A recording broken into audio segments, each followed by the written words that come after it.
all of our suffering as human beings, I deal with people all the time.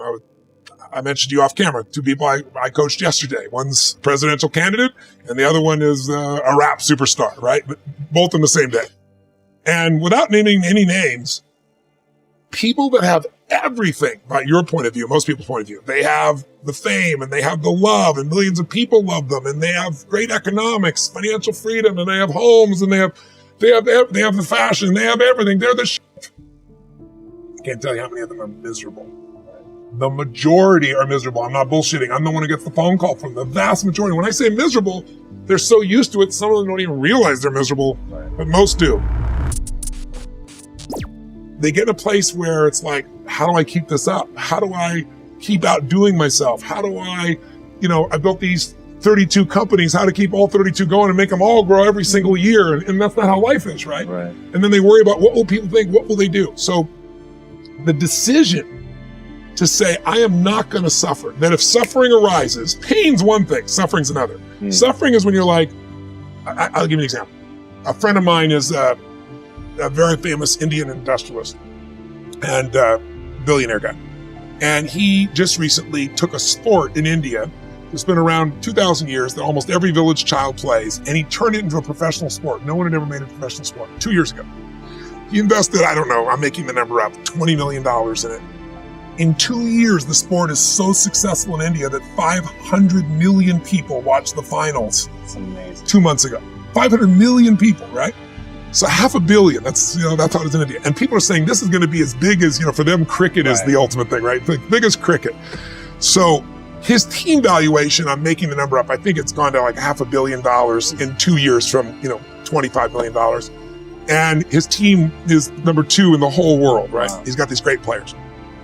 So I'm with him and he gets a phone call and he's just got done telling me about this great success and where it is and how proud he is and how everyone goes to games and people are so thrilled and it's just become this movement in India and he's so proud of it.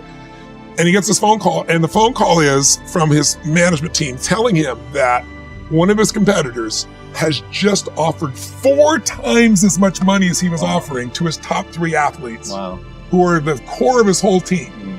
And of course, they all took them, right? And he was so angry. He was like, I can't even believe this. These guys were working in shops and I brought them here and I made them a star on national television and they have no loyalty to me. And he's suffering. And the way you suffer is you focus on yourself.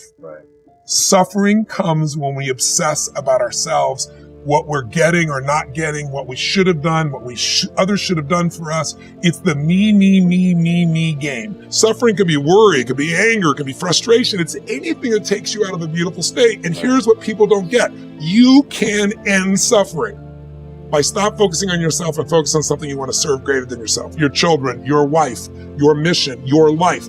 You can get out of it in an instant because the nature of the human mind is to constantly compare things. Your mind, your brain is a 2 million year old device, and it is not designed to make you happy. It's designed to make you survive. And that's why it's always looking for what's wrong. But it used to be what's wrong, a saber-toothed tiger, so I can protect myself. Now people are worried about what people think about them, or do they have enough money when 2/3 of the planet lives on $2 a day, and you're making $38,000, you're rich. The poorest of the poor in our country are considered rich. I'm not saying they should stay that way. But you can only build on success. And so my view is, if you're watching, if you're listening to this, my goal would have you consider something. Life is short. We don't know how short it's going to be. But if you only had a week to live, I bet you wouldn't allow yourself to suffer over a little crap that makes you crazy normally. I think you would probably spend time with those you love. You would do what you love. You'd take awe in a sunset. You'd smell the air. You would take in everything in those final moments that you possibly do. So my thing is, why wait? Right? Why wait? Why not just decide that if I start to suffer, I know the solution, because suffering is me obsessing about me. You might say, it's not me. I'm worried about my kids because they're not doing well. No, you're worried that you haven't done enough for your kids. It's about you still, right? Yes. You're worried about what was done or what you should have done or what shouldn't have done. And you can end that in an instant by becoming aware of it and saying, I have made the most important decision of all. I'm going to live in a beautiful state. Because here's what's going to happen. Anybody watching, you may lose a family member. You probably will. Somebody may get cancer. the government might change the rules. They might change things radically that you can't even do anything about it. You might go bankrupt. You might get divorced. I'm not saying anybody will, but no one knows what's going to really happen in your life. Life's full of uncertainty, but here's what you can know. You can decide no matter what happens, you can have a great time. If somebody like Viktor Frankl can be locked up in Auschwitz and come out of that and experience finding joy in the middle of Auschwitz, then human beings have a capacity they've undersold themselves on. We think that the outside world determines how we feel. If people have to behave a certain way, if your husband or your wife or your kids or your coworkers or whoever, your boss has to behave a certain way for you to be happy, and if they don't, you're unhappy, then you're always going to be unhappy, because the more people around you, the more they're going to change that, because they're all human, right? And if you have to be a certain way to be happy, you're going to violate it too. So my invitation is, as great as it is to achieve, more important to enjoy. And if you can enjoy every moment in that state, when you're feeling loving and playful and passionate and curious and awe, you treat other people 100 times better than when you're feeling frustrated, pissed off, overwhelmed, worried, stressed, or feeling sorry for yourself. You're going to be a better parent. You're going to be a better lover. You're going to be a better business person. You're going to have a better life. So my soliloquy is decide. Decide today